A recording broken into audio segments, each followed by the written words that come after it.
Good morning po sa ating lahat. Welcome po muli sa ating online worship service. Tayo po muli ay nag-gather para po sumamba sa Panginoon at nawa po tayo magpala sa umagang ito sa pakinig ng ating salita at maging sa ating pagpupuri sa Panginoon. Sabi po sa ating awitin, dalangin natin na lagi natin ibigay at pagkaloob muli ang ating buhay sa ating Panginoon. Hallelujah. Amen.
is holy and acceptable unto the Lord, which is our reasonable service. Amen. Ngayon po ay second Sunday ng September. Napakabilis po ng araw, parang kailan lang.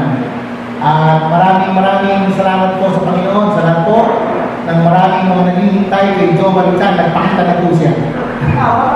Amen. Amen. Hallelujah. So, tuloy po tayo sa ating pong ginagawang serye o series na ating pong mensahe na I believe and I hope last Sunday tayo po lahat ay napagpala po ng mensahe ng ating Panginoon at nawa.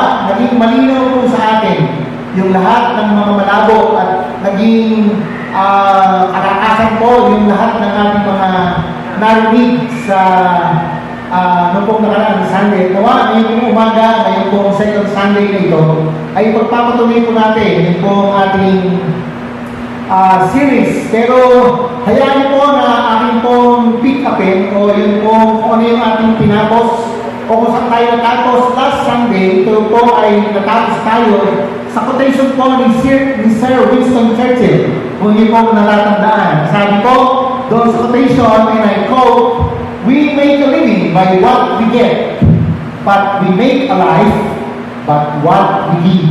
Amen. Tayo po daw ay gumagawa ng ikabubuhay sa pamamagitan daw kung ano yung ating nakukuha. Amen. Yung ating mga trabaho ay pinagpala tayo ng Panginoon. So, doon po nanggagaling yung ating kinabubuhay. Amen. Pero ang sabi po ng quotation na ito, tayo po daw ay gumagawa ng buhay. Ang ibig sabihin, tayo po ay nagpapala sa iba. At ang ibang buhay po ay napagpapala dahil po sa ating pagbibigay. Amen. Kaya tayo po ay patuloy na magkaloob. Ako po'y naniniwala, in times of this pandemic, ang Panginoon po ay patuloy na kikilos sa ating mga buhay at hindi po dahilan upang tayo po ay hindi magkaloob para sa Panginoon. Amen? Sa ating po mga tahanan, kapag tayo po ay na-bless, inyo naman pong pindutin yung ating pong thumbs up at saka ating pong pabahain yung pong ating pong mga puso doon po sa ating comment sections. Amen. So tuloy po ang ating pong series, Generosity Matters Series. At ang pamagat po ng ating pag-uusapan o yung pinakang topic natin ngayong umaga ay pinamagatan po natin, Godly Characters of Kingdom Givers. Godly Character of Kingdom Givers. Tayo pong lahat ay nakasama at kabilang sa tinatawag po na kaharian ng Diyos. At sabi ng Bible, the kingdom of God is the kingdom of heaven, and the kingdom of heaven and the kingdom of God. And yun pong kaharian dito sa lupa ay parallel. Amen. All things in life are parallel. Meron po tayong tinatawag na parallelism. Amen. Kung meron po daw prinsipyo at government ng kingdom of God, ganoon din po yung physical government, yung po daw social government, kung ano man po ang itatawag natin doon. Pero sabi po ng Biblia, at tinutukoy po dito ng Panginoon ay yung pong mga kasama doon sa kaharian ng ating Panginoon. Paano kaya sila magbigay? Paano kaya sila magkaloob para sa gawain ng ating Panginoon? Kaya nga meron po tayong isang tanong ngayong umaga. How kingdom givers give that blesses God? Paano po na nagbibigay ang mga tagakaharian ng Diyos na sila po daw ay lalong pinagpapala ng Diyos? Amen. Nakita niyo po dyan, napakaganda po nung pinaka-picture. Binibigyan po ng pansin yung lahat ng mga mapagbigay. Isa-isahin po natin, bibilisan po natin. Kasi ito po ay parang review sa iba o maraming natin ang napakinggan. Pero ngayon po umaga, I pray na meron po sa ating mga bagay na tayo para meron pang pag-aalinlangan, meron pa tayong mga nalalabuan. Sana ay tayo po ay mabless. At higit sa lahat, ang kawakasan po ng gawain ito at ng mensahe na ito ay dalhin tayo ng Panginoon doon sa tinatawag natin application. Amen. Because the end of all learning is application. Ano po yung una? Paano ba magbigay ang mga kingdom givers that they are blessed by God. Number one, kingdom givers give generously. Amen. Ang lahat ng mga kingdom givers, they give generously. Amen. Sabihin ko natin lahat, generously. Ay po dyan sa bahay, tuwigin ko rin yung mga kalapit, generous daw. Amen. Sabi po ng 2 Corinthians chapter 9, verse 6, remember this, sabi ni Paul, a farmer who plants only a few seeds will get a small crop, but the one who plants generously will get a generous harvest. Amen. Kapag nagtanim ka ng kakaunti, kakaunti lang ang aanihin mo. Kapag ikaw ay nagtanim ng marami, marami ang aanihin mo. Amen. Kapag namuhunan ka ng kaunti, kaunti lang ang tubo. Kapag namuhunan ka ng malaki, malaki ang tubo. Amen. Ano pong ibig sabihin ng generous?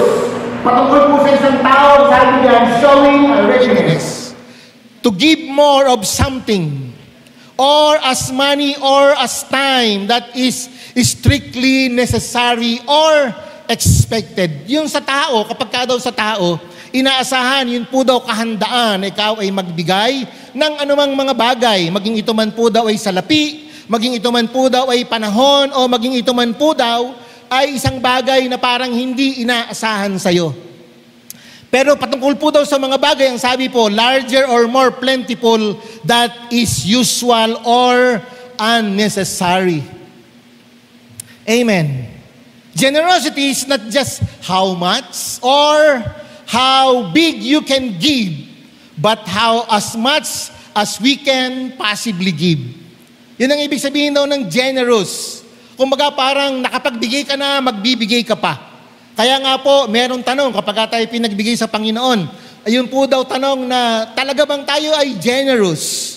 Talaga bang yung ating naibigay ay pinakang the best na pwede nating maibigay, o may pwede ka pang maibigay na lampas doon sa inaasahan sa'yo?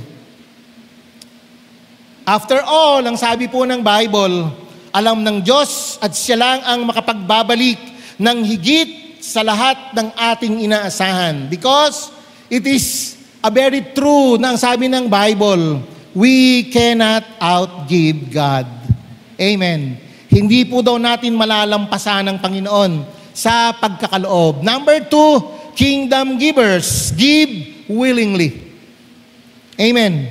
Ang lahat daw ng mga nasa kaharian ng Diyos, yun daw mga kingdom people, they give generously and they give willingly. Hindi lamang po yan tutok to win. Amen. Hindi po yung will, hindi po kay Kuya Will. Ang sabi po dyan, ang sabi po ng 2 Corinthians chapter 9 verse 7b, each must decide in his heart how much to give. Amen? Narinig niyo po ba yun? Ang sabi po ng Bible, each must decide in his heart how much to give. And don't give reluctantly or in response to pressure. Maganda po itong verse na to. Ang sinasabi ni Apostol Pablo, lahat daw tayo ay dapat magpasya na nagmumula sa ating mga puso kung ano at magkano ang ating ibibigay. At hindi po daw tayo parang bantulot. At yung atin po daw pagtugon ay hindi dahil sa tayo ay merong coercion o tayo po ay namumuwersa o tayo po ay pinupuwersa. Hindi po tayo hinahawakan sa, anong tawag dito, yung tayo ay parang kinokolaran. Ang Panginoon kahit kailan ay hindi po namilit. Amen? Ano po ang sinasabi dito sa mga talatang ito? The Lord gave us the law of the heart. Ang Panginoon ay nagbigay po ng batas ng puso. Ang sabi ng Bible, the Lord gave the law of the heart that all God's creation give willingly. Kapag inyo pong titingnan, lahat ng nilikha ng Panginoon ay nagbigay willingly. Hindi po sila nangangailangan ng anumang mga code. Hindi po sila nangangailangan ng anumang mga rule. Amen. Kung hindi ang kinakailangan po o yung kanilang sinusunod, kung ano po yung sinasabi ng kanilang puso. All creatures get something from other or from something or someone or from something and someone, and so they give. They don't murmur, they even don't complain. Only man complain. Amen. At alam nyo, ang pangkaraniwan daw na nagrereklamo ay yung mga tao na nagsasabi na sila daw ay Christian. Kingdom givers gives willingly. Amen. At yun po ang inaasahan sa atin ng Panginoon. No code, no rules, only what you have decided in your heart. Amen. Kapag ka tumibok ang puso, mga kapatid, amen. Kapag ka yung puso po daw ang nagsabi, sigurado yun po ay tama. Amen. Ang nagbubulong ay ang puso, hindi po yung isip. Minsan, yung sinasabi ng puso, kinokontra ng isip. Pero ang sabi ng Biblia, dapat tayo po daw ay magbigay willingly. Number 3, kingdom givers, give cheerfully. Amen. Ang lahat ng mga dapat daw nagbibigay at pinagpapala ng Panginoon, sila po daw ay nagbibigay cheerfully. Sa ibang salin, ang ibig sabihin po ng cheerfully ay hilariously, joyfully. Amen. Ang sabi po ng 2 Corinthians chapter 9, verse 7b, God loves a cheerful giver or God loves a hilarious giver. Parang habang nagbibigay ka, ikaw ay nakangiti. Amen. Hindi yung parang yung masama ang iyong loob. Amen. Ang sabi ni Apostol Pablo, God loves a cheerful giver. There are many people, including many Christians, parang ang gusto nila, mga kapatid, they will be happier if they will give less. Maraming mga tao, they will be happier if they will give less. And they want to accumulate more and they want to hoard more. Nakalimutan nila that everything comes from the Lord. You remember yung mga Israelites, nagpadala ang Panginoon sa kanila ng makakain na mana. At ang sabi ng Panginoon, every day you will go outside the camp and you will pick up that manna. May ibang mga tao, dahil tamad sila, ang ginawa nila, dinoble na nila yung kanilang kinuha. Pero yung kanilang sobrang kinuha, ang sabi ng Bible, inuod. Amen. The Lord will bless us continually. Ang Panginoon po daw, hindi niya tayo pababayaan. You remember nung nakaraan, kapag tayo daw ay naglilingkod ng tapat sa Panginoon, tayo po daw ay sagot ng Panginoon. Amen. Kapag tayo ay naglilingkod sa Panginoon, sagot ng Panginoon ang lahat ng ating mga pangangailangan. Especially, nakalimutan po ng mga tao na yon, yung the best and the perfect gift only comes from the Lord. Parang yun ay sinabi ni Peter, all the best and perfect gift comes from the Lord. That's why, when the Lord gave us, we should give in return cheerfully. Amen. Because God never withholds. I remember, meron pong, marami ng mga kwento ang mga parang kumalat.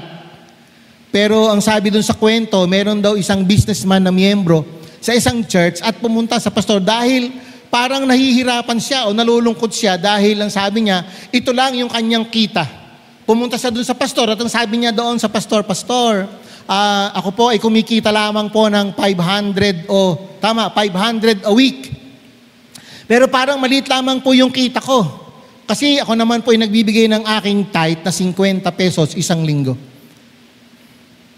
So ang ginawa po nung sabi, ano pang gusto mong mangyari? Ang sabi ng pastor, pwede po bang ipag-pray niyo po ako, pastor, para po gumanda po yung aking pong kita at gumanda po yung aking business. And so the pastor prayed for the businessman and later on and eventually after so many days and so many months had passed, Ang sabi po ay nahihirapan naman po ngayon yung businessman dahil umaabot na po ng 50 milyon o 500,000 yung kanyang kita. Parang nahihirapan na siyang ibigay yung para sa Panginoon. Bumalik ulit siya dun sa pastor. At sabi niya, Pastor, nahihirapan po ako kasi parang nahihirapan po akong ibigay yun pong tithe ng 500,000. Sabi, simple lamang ang ating gagawin na panalangin. At habang sila'y nananalangin, ang sabi sa panalangin ng pastor, Lord, ang dalangin ko po, ibalik mo po sa 500 a week ang kita po ng businessman na ito.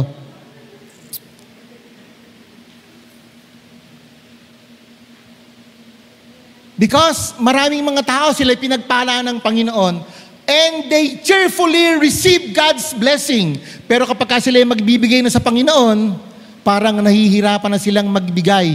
They receive cheerfully but they cannot give cheerfully in return. But that's what the Bible says. Kingdom givers should give cheerfully. Amen. Ngiti naman kayo dyan sa bahay. Ngiti naman kayo dyan. Amen. Number 4. Kingdom givers give sacrificially. Amen. Sacrificial giving is one thing that arrests the heart of God and gets His attention. Amen.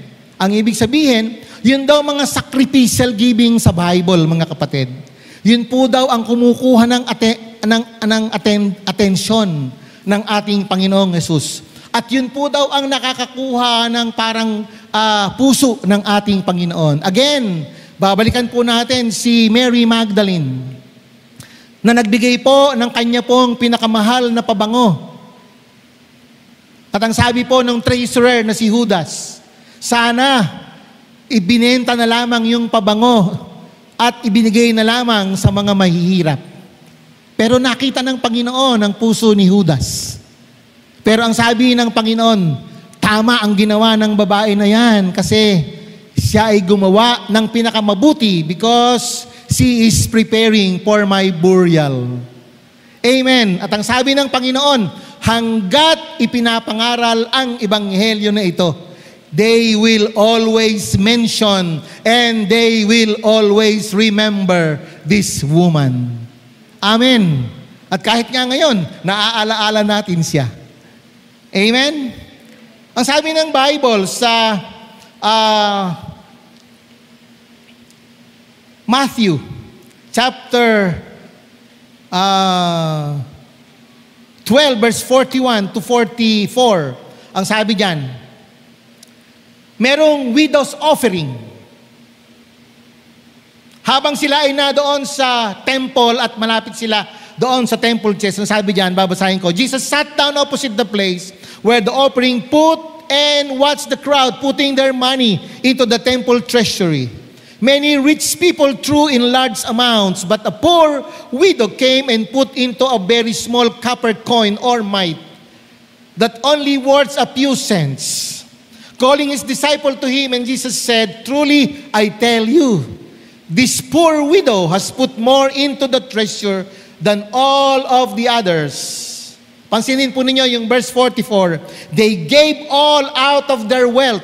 Many people gave out of their wealth. Pero ang sabi, this woman, she gave out of her poverty. Amen. Ang sabi po ng Bible, yung ibang mga mayayaman, talagang ipinakikita yung pagbukas ng kanilang mga pouch at ipinagliligligan yung kanilang mga pouch. Yun namang ito namang widow na ito, parang nahihiya pa siya. Parang ayaw niyang ibigay yung kanyang ipagkakaloob. Pero ang sabi sa kanya ng Panginoon, ang sabi ng Panginoon, bagamat hindi alam ng babae, siya ang nagbigay ng pinakamalaki because ibinigay niya ang lahat ng nasa kanya. May mga nagbigay, marami pang natira. Pero ang babae na ito, wala nang natira sa kanya. Kingdom givers give sacrificially. Minsan, tayo ay hinihintay ng Panginoon na tayo ay magbigay minsan sacrificially. Sa gawain ng Panginoon, sa Kingdom of God, sa gawain ng Panginoon, sa church, meron pong sakripisyo. Dahil mismo ang Panginoon may sakripisyo. Ang mga taong maramot, hindi masaya. Amen. Yung mga taong mga mararamot, hindi po sila masaya. Ang hindi palabigay, malungkutin. Amen. Yung mga tao na hindi palabigay, malungkutin ang buhay nila. At minsan, ang sabi, kung sino pa ang hindi palabigay, sila pa yung mga maingay at mga reklamador. Amen. Wala pong mga taga-Anggo nung ganon. Wala pong mga taga-Rizal na ganon. Wala. Tamaan na po siguro yung tatamaan dyan. Amen. Yes, narinig ko po yung mga nagsasabi at manunood po ng video na ito. Pero sabi po ng Biblia, mga kapatid, God never compares our giving. He just looks at the intention of our hearts. Amen. Kapag tayo pinagbigay, God did not make a comparison. Bagamat God, nakita natin may sinabi ang Panginoon, yung binigay ng mayaman at saka yung binigay ng widow. Pero mga kapatid, ang tiningnan po ng Panginoon ay hindi po yung gaano kalaki yung kanilang ibinigay. Ang tiningnan ng Panginoon, yung motive, yung intensyon ng kanilang mga puso. Amen. Anong ibig sabihin ng sacrificial giving? You give until it hurts. Amen. You give until it hurts. You give hanggat maramdaman mo na, oops, masakit. Meron sa atin ngayon, magpapasok ka na. Meron po tayong mga pangangailangan sa ating mga anak, sa ating mga eskwelahan, para sa ating mga anak. Merong mga gastusin. Tapos minsan, magbibigay pa tayo para sa Panginoon. Magbibigay tayo para sa gawain ng Panginoon. Minsan iniisip ng iba, ano kaya't atin na lang i-withhold? Ano kaya't atin na lang i-hoard? Pero sabi ng Biblia, God loves someone who gives sacrificially. And the more that they will be blessed by God. Number 5. Number 5, kingdom givers give regularly. Amen. Kingdom givers give regularly. Ano pa ang sabi ng 1 Corinthians chapter 16, verse 1 and 2, I read, Now, about the collection of the Lord's people, do what I told the Galatians churches to do. On the first day of every week, each one of you should set aside a sum of money in keeping with your income. Pansinin po natin yon, ang sabi doon, set aside an amount of money in keeping with your income. Mamaya, titingnan po natin ang ibig sabihin nun. Pero ang sabi po dyan, on the first day of the week. So, on every first day of the week, so that is regular. Saving it up so that when I come, no collection will have to be made. O mga parang sabi ni Apostol Pablo, nangungulekta siya para sa Israel o para sa Jerusalem Church. Para pag dumating ako dyan, kukunin ko na lang, hindi tayo mangungulekta. O mga parang giving in advance. Amen. Alam niyo ibig sabihin ng, bakit po sinabi ng Biblia? Bakit po sinabi ng Biblia to give regularly? On a regular basis. Merong mga tao, they give weekly. Meron nga akong alam na church, they give every day. Diba, merong ibang mga church, they give every day. At yung kanilang pagbibigay, meron silang pinaghuhulugan. Meron silang ginagamit na GCash. Or di kaya bank transfer. O di kaya dumadaan sila dun sa kanilang church at inihuhulog hindi sa tambiolo, kung hindi dun sa kanilang offering box na basta ginagawa nila. Ako nga ay humanga talaga ako sa kanila. So meron namang mga tao, meron namang ibang mga churches, they give weekly. Yung iba naman po, kinsenas at katapusan. Amen. Basta ang mahalaga po ay regularly.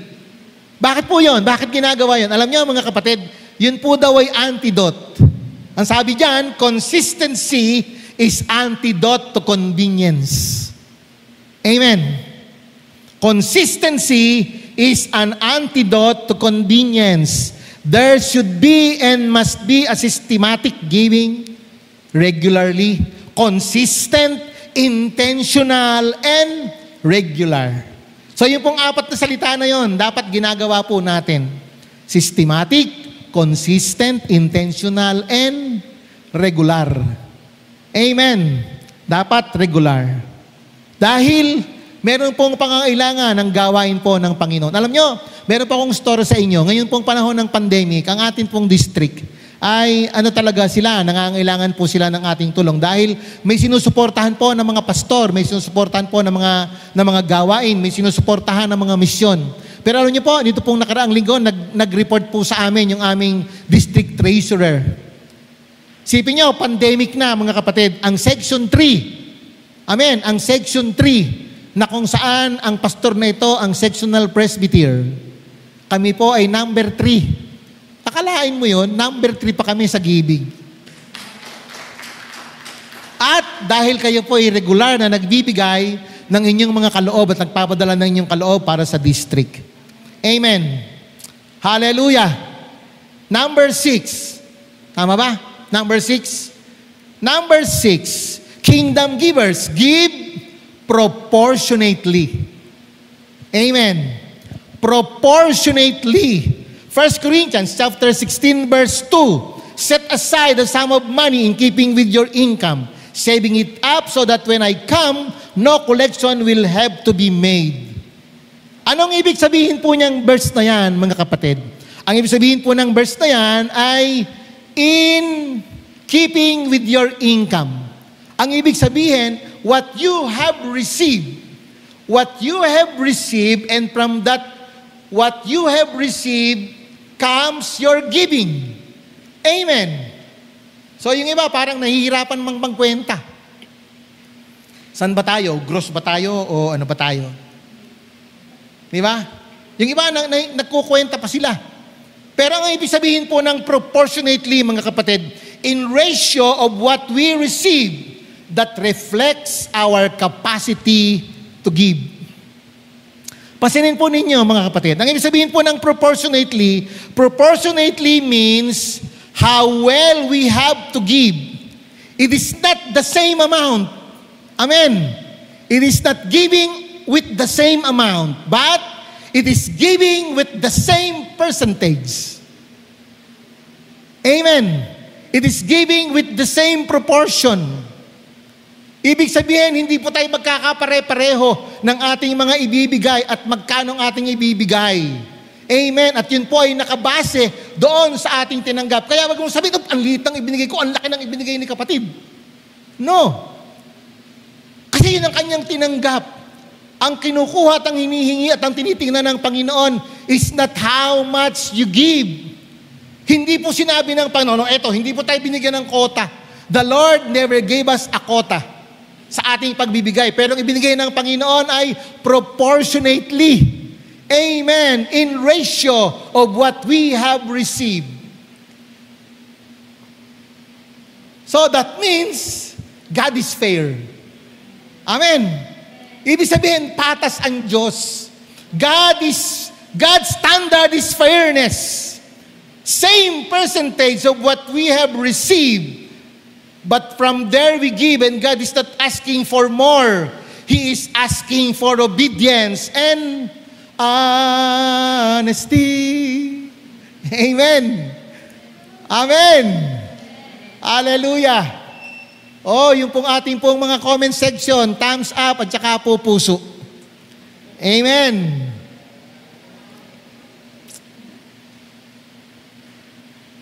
Kaya ako, ang dalangin ko po mga kapatid, pagkatapos po nating marinig itong mensahe na ito, meron po tayong mga tanong na nasagot na at meron pong mga malalabo na luminaw na. Amen. Hallelujah. At nawa, ito pong bagay na ito, hindi po mabigat tanggapin. Amen. And last but not the least, kingdom givers, give with kingdom priority. Amen. Kingdom givers give with kingdom priority. Ang sabi ng iba, priority. Hallelujah. Anong ibig sabihin ng priority? Number 1. Ang ibig sabihin ng priority, number 1. Dapat ang Panginoon ay number 1. Ang sabi po ng Matthew chapter 6 verse 31 to 33, paborito po natin itong verse na ito. So don't worry about these things, saying, what will we eat, what we will drink, what we will wear. These things dominate the thoughts of unbelievers, but your heavenly Father already knows all you need. Seeking the kingdom of God above all else, and live righteously, and He will give and add to you everything that we need. Because New Living Translation po ito. Pero ano pong ibig sabihin niyan, mga kapatid? Ano yung kingdom priority? What is the pursuit of your life? Amen. Ano ba yung pursuit ng ating life? Ano ba yung ating kakanin? Ano ba yung ating iinumin? Ano ba yung ating mga isusuot? Ano ba yung ating titirhan? Alam ng Panginoon ang lahat ng mga pangailangan na yon. Pero kapag inuna natin ng Panginoon at ang gawain ng Panginoon at inuna natin yung katwiran ng Diyos at ating ini-align yung buhay natin kung ano yung tamang positioning natin sa harapan ng ating Panginoon. Ang sabi ng Bible, tayo po'y ibe-bless ng ating Panginoong Jesus. Our capacity to give is related to our generosity, but it requires kingdom priority. Amen. Ang ating kapasidad sa pagbibigay ay meron pong malaking kaugnayan sa atin po daw generosity. Pero yung ating generosity dapat ay meron po daw kingdom priority. Ang ibig sabihin, dapat inuuna natin yung para sa Panginoon. God is determined to overflow the blessing out of those generous lives. The hope of transformation is in the heart and hands of this generous generation. Can you say amen? Ang ibig sabihin po, mga kapatid, ang pag-asa po ng ating bansa ay hindi po sa mga politiko. Napatunayan na po natin yon. Sila po yung mga magnanakaw. Kinukulimbat po yung pera ng mga mamamayan. Kaya nga po, nakaroon po ng PhilHealth. PhilHealth. Amen. Kaya nga, yung mga young professional, listen, yung mga young professional, I pray that the Lord will teach you and teach us to have a heart of generosity. Let us teach our hearts to be generous. Amen. At mga kapatid, pagpapalain po tayo ng Panginoon. Wala pa akong nakita na tao na mapagbigay ang hindi pinagpala ng Panginoon. May nakita akong mga taong anong tawag doon? Tikom ang kanilang mga kamay sa pagbibigay, kaya yung buhay nila hindi rin pinagpala ng Diyos. Amen? So ngayong umaga, mga kapatid, simple lamang po ang sinasabi sa atin ng Panginoon. Kingdom givers give cheerfully, generously, willingly, sacrificially, proportionately, and after the kingdom's priority. Amen. So pagka ginawa po natin ito, pagpapalain po tayong lahat ng ating Panginoon. Amen. Pwede ba tayo pong lahat ay yumuko? Tayo po'y tumayo, tayo po ay manalangin. Sa inyong mga tahanan, tayo po'y sama-samang manalangin. Hallelujah. Our gracious, loving Heavenly Father, we thank you because all the best and perfect gifts only comes from you. And you keep on giving, Lord. You keep on giving, and you give until it overflows. Hallelujah. Tulungan mo kami, Panginoon, na maintindihan, mag-grasp ito pong katotohanan na sinabi mo po sa amin ngayong pong umaga. Maraming salamat po sa iyo, Panginoon. Pagpalain mo po ang amin pong mga pamilya na kinabibilangan. Pagpalain mo po ang trabaho ng amin pong mga nanay, ang aming mga katatayan. At higit sa lahat, pagpalain mo po ang trabaho ng amin pong mga young professional. Lalo higit sa lahat, ngayong pong umaga, we pray for our young people, Lord. Give them a heart of a generous heart. Let us teach our heart, Lord, to be generous. Hallelujah. Pagpapalain mo, Panginoon, ang gawain po sa lugar nito. Pagpapalain mo po ang aming pong bayan. Salamat, Panginoon, because our hope is not on our government. Our hope is in you, and our hope is in our young people, Lord. And our hope is in your church. Maraming salamat po, Panginoon. Ngayon pong umaga, Lord, I speak blessing sa lahat ng aming mga kapatiran, sa lahat ng mga tao na ginagamit mo upang patuloy na pagpalain ng iyong gawain. Maraming salamat po sa iyo, Panginoon. Bless this word in our hearts. Bless each one and every family, Lord, sa lahat po ng mga nanonood ng online worship service na ito. Sa iyo po ang lahat ng papuri, sa iyo po ang lahat ng pasalamat, Panginoon. Ito po ang aming dalangin, ito po yung aming pag-asa. Hinihiling po namin ang lahat ng ito sa pangalan ng Ama, ng Anak at ng Espiritu Santo. Amen and amen. Hallelujah. Magandang umaga po sa ating lahat. Bago po tayo mag-iwahiwalay, meron po tayong guide questions o atin pong pag-usapan yung pong lahat ng ating mga narinig na ito at atin pong isa-isahin kung ano po yung mga bagay na pwede pong makapagpabago ng ating mga isip, ng ating mga puso patungkol po sa gawain ng ating Panginoon. Maraming salamat po. Pagpalain po tayong lahat ng ating Panginoon and see you online. Amen.